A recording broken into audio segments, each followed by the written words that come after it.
Hello friends, हम आज standard costing के मटेरियल, लेबर, ओवरहेड और सेल्स वेरिएंस निकालने के फॉर्मूलेज को रिवाइज करेंगे फ्रेंड्स।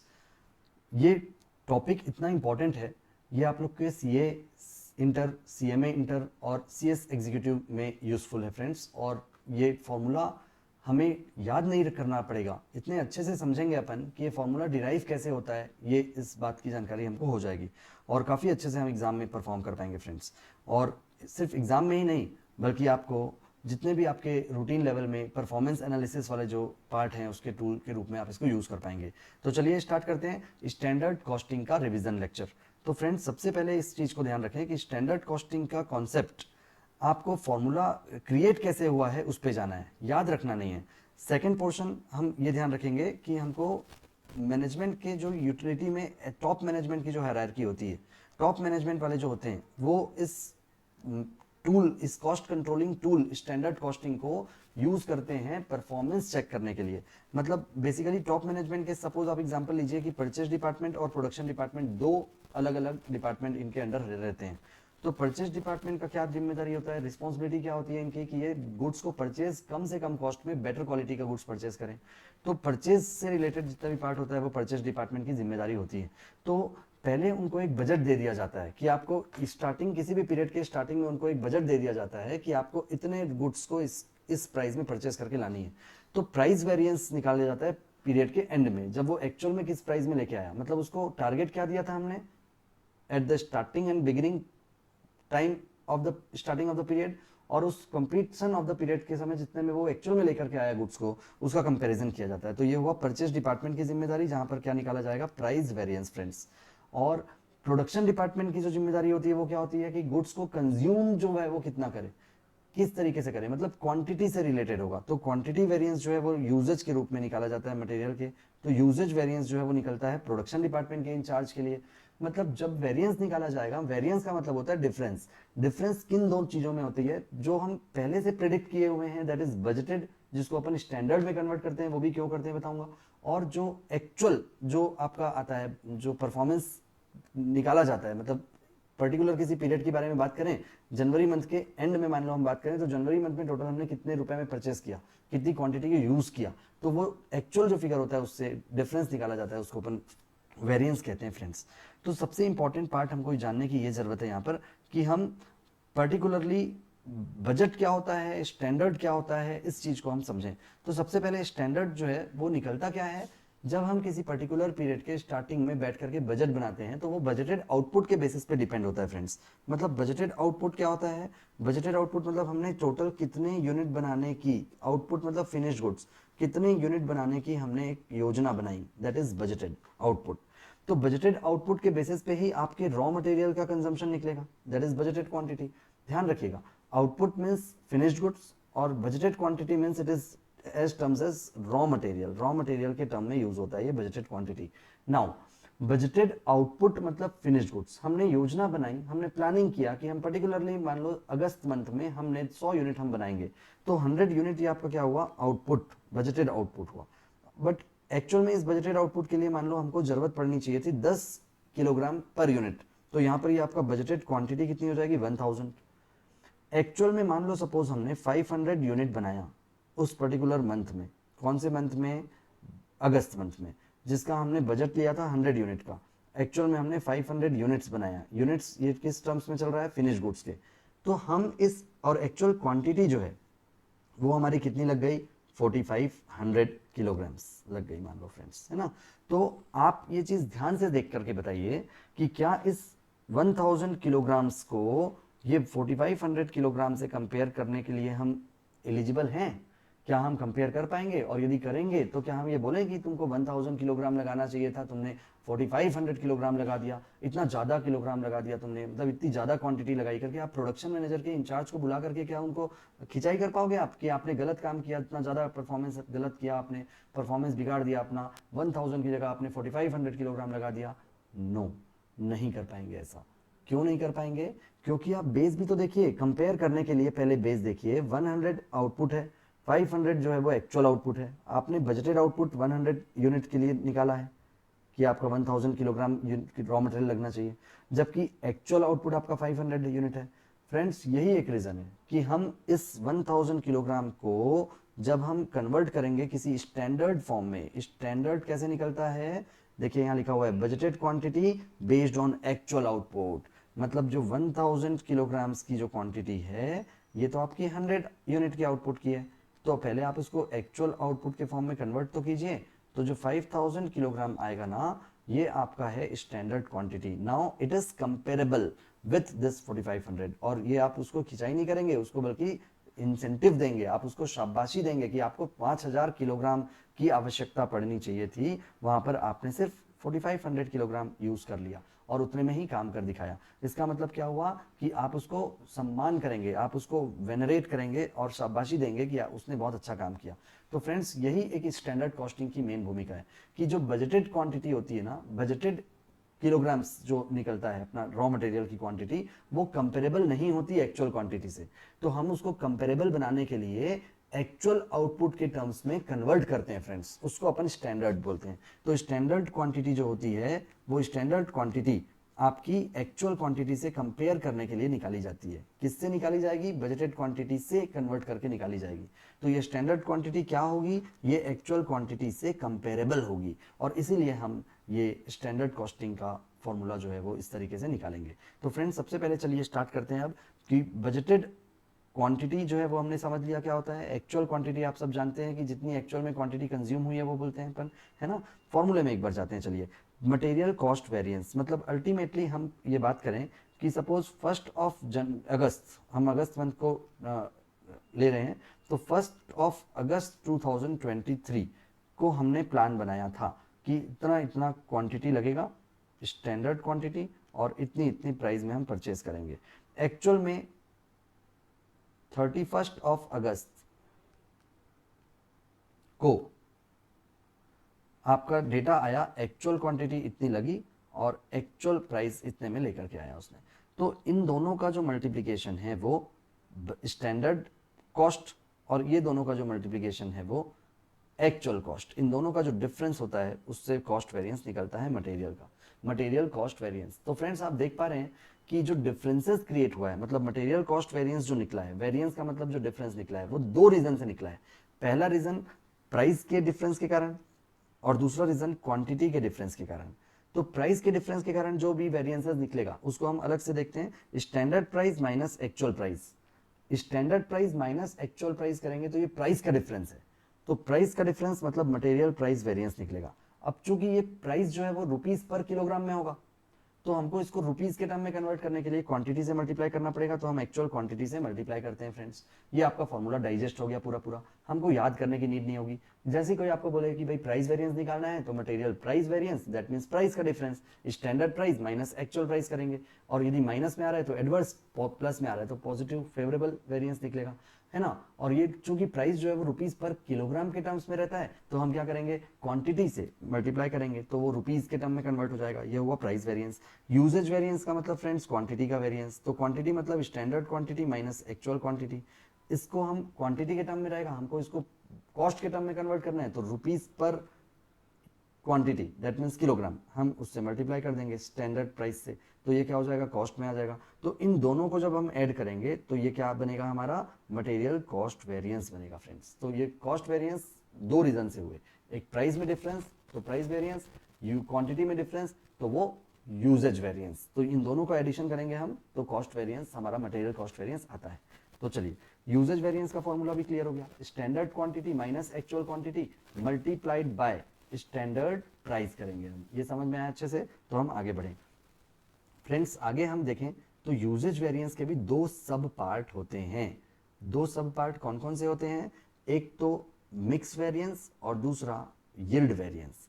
मिक्स वेरिएंस के समझाने से पहले मैं आपको ये बताता हूँ कि ये होती क्या चीज़ है फ्रेंड्स।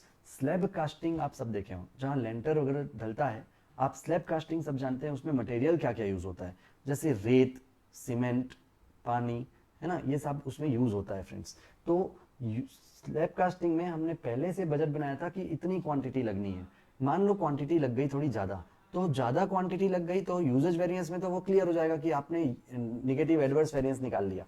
बट वो ज़्यादा क्वांटिटी के अंदर के जब कंपोनेंट्स, मतलब कि अंदर की जो चीज़ें हैं उसका रेशियो भी आपने यदि बिगाड़ दिया, मतलब रेत ज़्यादा डाल दिया, सीमेंट कम, तो क्वालिटी में हैम्पर होगी। तब अपन मिक्स वेरिएंस निकालते हैं फ्रेंड्स। मतलब मिक्स वेरिएंस का मतलब ये हुआ कि जब आप क्वांटिटी में चेंजेस करते हैं, वहां तक तो यूजेज वेरिएंस समझ में आता है।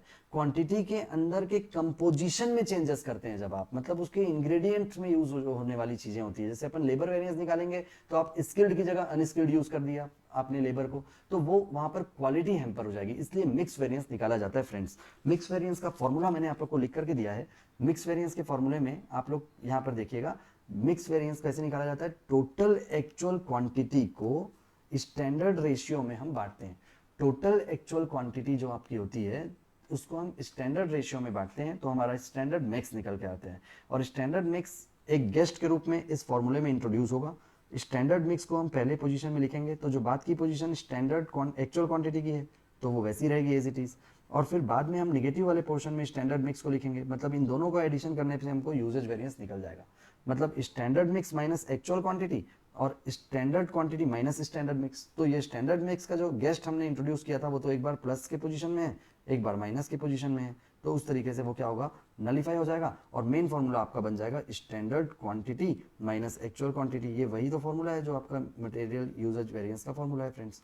तो ये चीज़ समझ में आनी चाहिए कि हम इस मटेरियल यूजेज वेरिएंस को दो पार्ट में स्प्लिट किए, एक मिक्स वेरिएंस और एक यील्ड वेरिएंस। मिक्स वेरिएंस निकालने के लिए हम स्टैंडर्ड मिक्स नाम के कंपोनेंट को गेस्ट के रूप में पहले पॉजिटिविटी में ऐड किए और सेकेंड वाले फॉर्मूले में यील्ड के फॉर्मूले में निगेटिव में लिख दिए। तो पॉजिटिव और निगेटिव ये मिलकर के कैंसिल हो जाएगा और हमारा मेन जो है वो standard quantity minus actual quantity ही बनेगी फ्रेंड्स। तो ये आपका ध्यान देने वाली बात कि मटेरियल कॉस्ट वेरिएंस के दो कंपोनेंट, प्राइस वेरिएंस और यूजेज वेरिएंस। यूजेज वेरिएंस के अगेन दो सब पार्ट, मिक्स वेरिएंस और यील्ड वेरिएंस। और इसके फॉर्मूला को मैंने जिस तरीके से डाइजेस्ट कराया है आप वैसे ही समझें इसको, ताकि समझ में आया हुआ चीज़ जो है वो एग्जाम में आप यूज़ कर पाएंगे फ्रेंड्स। अब एक इंपॉर्टेंट बात क्या कि नेक्स्ट वाला आपको सेम जो जैसे रॉ मटेरियल आपका एक फैक्टर है, वैसे ही लेबर कंपोनेंट भी एक फैक्टर है।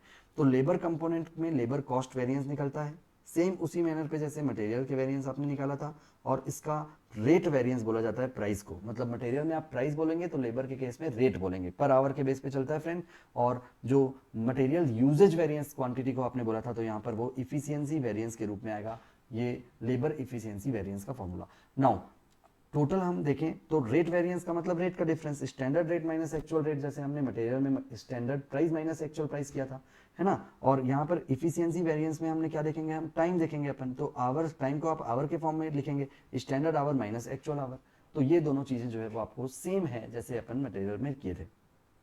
इसके आगे हम देखें कि वहां हमने एक्चुअल क्वांटिटी से मल्टीप्लाई किया था, यहाँ आप एक्चुअल प्राइस से मल्टीप्लाई करोगे, एक्चुअल आवर से मल्टीप्लाई करोगे सॉरी। और वहां स्टैंडर्ड प्राइस से मल्टीप्लाई किए थे, यहाँ आप स्टैंडर्ड रेट से मल्टीप्लाई करोगे। प्राइस जो है वो रेट में कन्वर्ट हो चुका है, सेम है चीजें। मतलब वहां पर जो क्वांटिटी थी वो यहाँ पर आवर्स हो चुका है, टाइम के फॉर्म में कन्वर्ट होगा, है ना। और बाकी वहां जो प्राइस था उसको हम यहाँ पर रेट बोल रहे हैं, क्योंकि हमको लेबर के फॉर्म में प्राइस बोलना ठीक नहीं लगता है दोस्तों, तो अपन इसलिए क्या बोलेंगे, रेट बोलेंगे उसको। और वैसे ही सेम यहाँ पर लेबर इफिशियंसी वेरिएंस के दो पार्ट बनेंगे, मिक्स वेरिएंस और यील्ड वेरिएंस। ये मेजर दो पार्ट हैं। इसमें भी आप इंट्रोड्यूस करोगे एक स्टैंडर्ड मिक्स को, standard mix minus actual our ये वाला पोर्शन, और एक बार स्टैंडर्ड मिक्स निगेटिव के फॉर्म में आएगा तो ये वाला पोर्शन जो है वो standard our minus standard mix बनेगा फ्रेंड्स। अब ये तीसरी जो चीज होती है वो होता है idle time variance. Idle time variance labour के पोर्शन में ही निकलता है। वो क्यों निकलता है वो मैं आपको समझाता हूँ। आइडल टाइम वेरिएंस इसलिए निकलता है दोस्तों कि लेबर के केस में आपका एक्चुअल आवर वर्कड अलग हो सकता है और एक्चुअल आवर पेड भी अलग अलग हो सकता है। मतलब ये कि आप एक्चुअल आवर मतलब जितने घंटे का आपने पेमेंट कर रहे हो, मान लो आप 10 घंटे का पेमेंट कर रहे हो, तो जरूरी नहीं है कि वो आपका लेबर 10 घंटे काम करे। हो सकता है कि वो 8 घंटे काम किया हो सकता है कि 6 घंटे काम किया हो। तो एक्चुअल आवर पेड जो है वो तो 10 आवर्स का आपको देना पड़ेगा, 10 आवर्स। और एक्चुअल आवर वर्कड हो सकता है कि 6 आवर्स ही हो। तो ये दोनों में जो डिफरेंस होता है ना वो आइडल टाइम जनरेट करता है। और आइडल टाइम वेरिएंस जो है वो इसलिए इन दोनों के डिफरेंस में निकाला जाता है। हमेशा ये निगेटिव में ही निकलेगा, इसलिए एक्चुअल आवर वर्कड को पहले लिखा जाता है दोस्तों, क्योंकि वो हमेशा छोटा होता है। तो छोटा होगा तो 6 माइनस 10 करके वो निकाला जाएगा, 6 माइनस 10। तो इस तरीके से आपका ये आइडल टाइम वेरिएंस निकला और ये माइनस में आएगा। और आप सब जानते हैं कि जो टाइम के फॉर्म में वापस उसको रुपीस के फॉर्म में कन्वर्ट करने के लिए हम स्टैंडर्ड रेट से मल्टीप्लाई करेंगे। रेट क्या होता है? रुपीस पर आवर, तो ये आवर से मल्टीप्लाई होकर रुपीस के टर्म में कन्वर्ट हो जाएगा। सभी में हम स्टैंडर्ड रेट से मल्टीप्लाई करेंगे, जैसे अपन मटेरियल यूजेज वेरिएंस में स्टैंडर्ड प्राइस से मल्टीप्लाई किए थे दोस्तों, लेबर वेरिएंस में हम स्टैंडर्ड रेट से मल्टीप्लाई करेंगे। नाउ कुछ चीजें जो होती है ये हमेशा ध्यान रखेंगे आप, जैसे मटेरियल के केस में आप बजटेड प्राइस जो होती है ना, वो हमेशा स्टैंडर्ड प्राइस ही होती है, एक्चुअल प्राइस अलग होती है ना। वैसे ही यहाँ पर भी बजटेड रेट जो होगा वो आपका स्टैंडर्ड रेट होगा और बाकी चीजें अलग होगी फ्रेंड्स। नाउ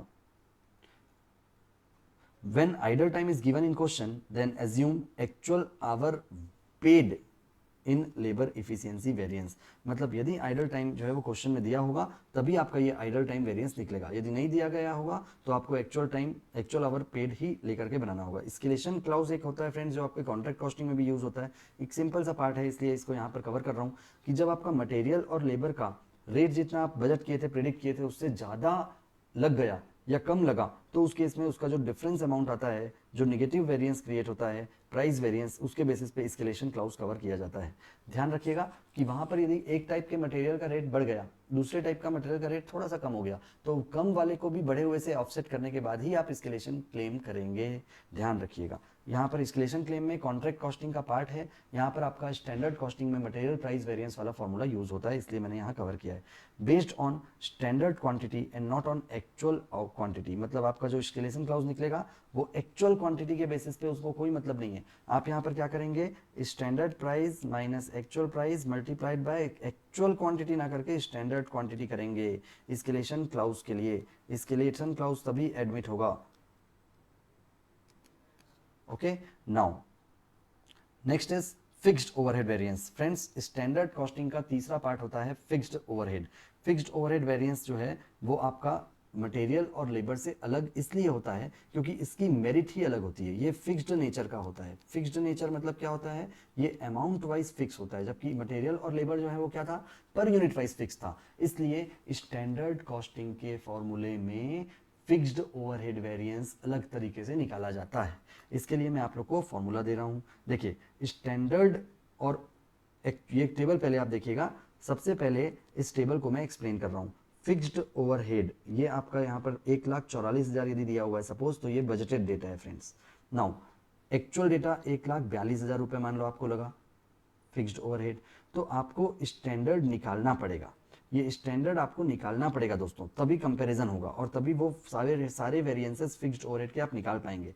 जैसे रेट 6 रुपये पर आवर आपने सोचा था, 7.0436 रुपीज़ पर आवर आपका एक्चुअल में आया। आवर्स 24,000 घंटे काम करूंगा सोचा था, 20,160 घंटे ही आपने काम किया। बजटेड क्वांटिटी 6,000 यूनिट आपने सोचा थे बनाएंगे, आपका 5305 यूनिट ही बनी मान लो। तो आपको इस तरीके से जो ये आपका एक्चुअल आउटपुट है ना, स्टैंडर्ड क्वांटिटी का भी आपने देखा था कि budgeted quantity based on actual output. तो देखिए आप, एक्चुअल आउटपुट बिल्कुल सेम है, ये जो बजटेड क्वांटिटी है ये आपको एक्चुअल आउटपुट के रूप में कन्वर्ट करना है फ्रेंड्स, तभी आपका ये निकलेगा, क्या निकलेगा, स्टैंडर्ड ओवरहेड निकलेगा। तो अब ये तीन चीज आपने निकाल लिया, बजटेड, एक्चुअल और स्टैंडर्ड। अब फॉर्मूले वाइज अपन देखें तो सबसे पहले फिक्स्ड ओवरहेड कॉस्ट वेरिएंस जो निकालना होगा, तो ये आपका standard overhead minus actual overhead निकलता है। फिर हम एक्सपेंडिचर वेरिएंस निकालेंगे तो वो बजटेड माइनस एक्चुअल होगा। वॉल्यूम वेरिएंस, जो वहां पर यूजेज रहता है वैसे यहाँ वॉल्यूम होता है, तो वॉल्यूम वेरिएंस निकालना होगा तो स्टैंडर्ड माइनस बजटेड होगा। इसको आप जब प्लस करेंगे फ्रेंड्स तो बजटेड बजटेड कैंसिल हो जाएगा और स्टैंडर्ड माइनस एक्चुअल जो है वो ऊपर पहुंच जाएगा। तो इसका मतलब इन दोनों का टोटल जो है वो कॉस्ट वेरिएंस टोटल होता है, ये पोर्शन आता है। यदि मैं इसको ए, ये बी और ये सी कहूँ तो उस केस में A is equal to B plus C आप कह सकते हैं फ्रेंड्स। सेम ये ऐसे ही है जैसे मटेरियल और लेबर में हुआ था। Now volume variance can also be segregated with 3 parts. First calendar जो डे वाइज बाइफरकेट होगा, सेकंड इफिशियंसी और थर्ड इज कैपेसिटी। तो फ्रेंड्स, कैलेंडर वेरिएंस कैसे निकलता है, अपने को पहले बजटेड आवर को रिवाइज्ड बजटेड आवर में कन्वर्ट करना पड़ता है और फिर वो बनता है कैलेंडर वेरिएंस के लिए पार्ट। देखो, revised budgeted hour for calendar variance 24,000 घंटे जो है वो आपका आवर्स था, बजटेड आवर था। ये कितने दिन के लिए था, मान लो सपोज 25 दिन के लिए था, तो 24 दिन के लिए जो है वो आपका क्या बनेगा, ये आपका स्टैंडर्ड बनेगा, मतलब 23,000 40 जो आवर है वो आपके आवर्स जो हैं वो आपके कैलेंडर वेरिएंस के लिए यहाँ पर आपका फॉर्मूला का पार्ट बना। बाकी सब चीज़ें सेम थी फ्रेंड्स, जैसे बजटेड आवर जो है वो आ जाएगी यहाँ, और standard our minus actual our ये पहले से ही था इफिशियंसी वेरिएंस में, और ये actual hour minus revised budgeted hour करके आप उस गेस्ट को निगेटिवेट कर देंगे, मतलब वो हटा देंगे, ये दोनों का टोटल फिर आपका वॉल्यूम वेरिएंस आ जाएगा दोस्तों। मतलब कैलेंडर वेरिएंस का फॉर्मूला क्या हुआ, आपका जो बजटेड आवर था, ये बजटेड आवर तो पहले से वैसे ही रहेगा जैसे पहले था।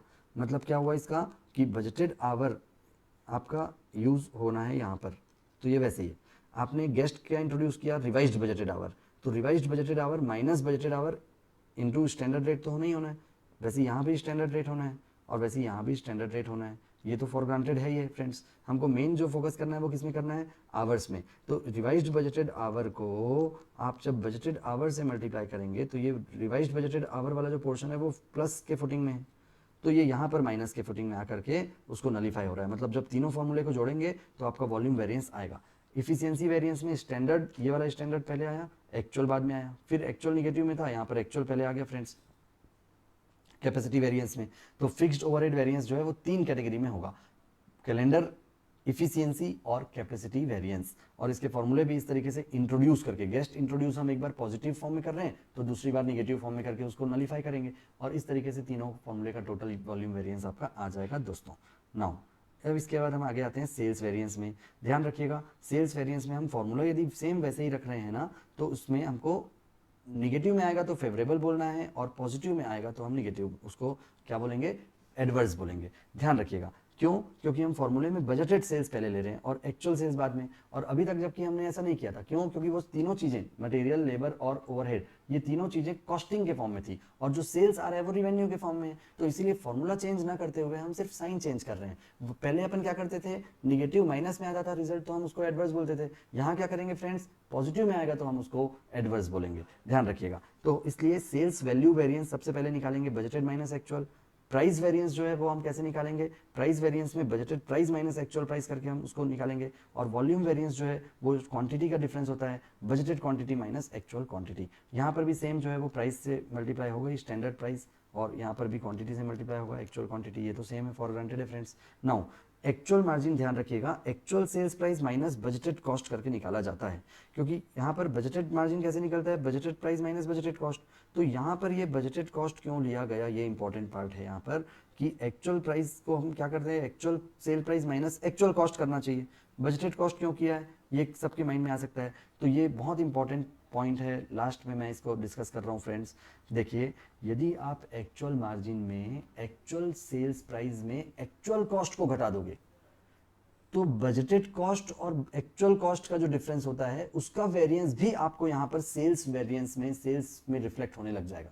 इसलिए सेल्स डिपार्टमेंट क्या चाहता है फ्रेंड्स, जब टॉप मैनेजमेंट बुला करके परफॉर्मेंस चेक करेगा ना, तो सेल्स डिपार्टमेंट ये बोलेगा कि देखो मैंने जो बजटेड कॉस्ट सोचा था ना, उसी कॉस्ट को ही सेम मानते हुए मैं एक्चुअल मार्जिन निकालूंगा। क्यों, क्योंकि मैं सेल्स प्राइस पे मूवमेंट के लिए जिम्मेदार हूं, मैं कॉस्ट कम ज्यादा लगा उसके कारण जिम्मेदार नहीं हूं। और यहां पर मैं यदि एक्चुअल मार्जिन सेल्स का निकाल रहा हूं, वेरिएंसेस सेल्स का निकाल रहा हूं दोस्तों, तो मैं यहां पर बजटेड कॉस्ट को वैसे के वैसे रहने देना चाहता हूं, क्योंकि वहां पर जहां मैं एक्चुअल कॉस्ट लिया तो बजटेड और एक्चुअल कॉस्ट के बीच का जो डिफरेंस है उसका भी इफेक्ट सेल्स वेरिएंस में पड़ जाएगा। इसलिए एक्चुअल मार्जिन सेल्स वेरिएंस निकालते समय हम एक्चुअल सेल्स प्राइस तो लेते हैं फ्रेंड्स, बट कॉस्ट में एक्चुअल कॉस्ट को माइनस ना करते हुए बजटेड कॉस्ट को माइनस करते हैं फ्रेंड्स। तो ये हमारा कंप्लीट हुआ फॉर्मूला वाइज स्टैंडर्ड कॉस्टिंग का एक ब्रीफ रिवीजन, जो मैं आपको 20 से 25 मिनट में कंप्लीट करवाया हूं फ्रेंड्स। बहुत अच्छी तरह से आप इसको सुने, एनालाइज करें और इसके बेसिस पे क्वेश्चंस सॉल्व करने की कोशिश करें। यदि आप क्वेश्चन सॉल्व कर पाएंगे इस फॉर्मूले के बेसिस पे